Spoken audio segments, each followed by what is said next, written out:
Ang mga pangalan, lugar, aksyon, at tema sa programang ito ay hango lamang sa konsepto at walang kinalaman sa totoong pangyari sa komunidad. Ito lamang ipanghalin sa mga nanonood. Patnubay ang kailangan. Thoughts, Patrimony Blog presents Mga Aso ni Conchini, a short comedy film.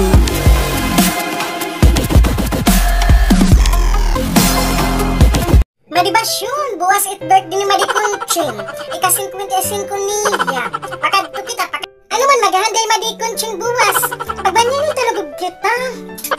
Hala, pagmanyanita kita kay iyo watalag gihapon malipay Madikunching haaton. Hala, sige maupay iton, maupay nga plano. A few moments later. Madibasyon, ang nagkakantahon. Kaya gulabay kita tuod ni Rakuan, Madikunching. Hain naman na gitarista.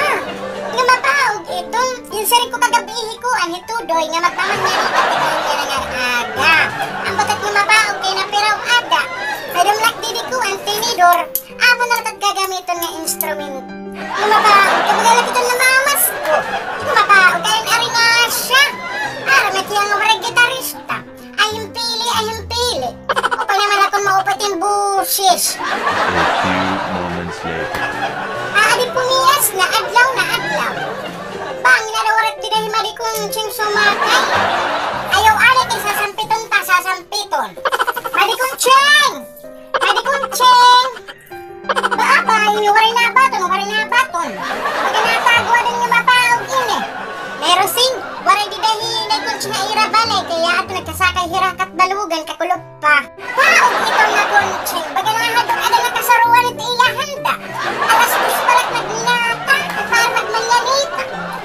Di ba katuan pumiyas na, nagkuan nala, sumirat na lang adlaw, waray pagkumuan, waray pa magbaton, sumakay na yan na tungkuan, katbaluba. Upayo na yung pag-uli niya nga bagamay kon naton, may rasyon. Kapay pakbagkuan, laso habalik na di ba katuan na, naginagurot na taktiya. Wala ka mat-uwat, waray ka naman yan yung sahig kakulot nga nakanhipa. Muli lang nga Kunching umuli kay aaron, ulit atong talent free, ganang pagmanyanita. Paaba, ano din, sugo ka niya din, sugo. Kaso rin yung mabaog, ini, panmuli kita, kaya maglalaba pa ako nga salog,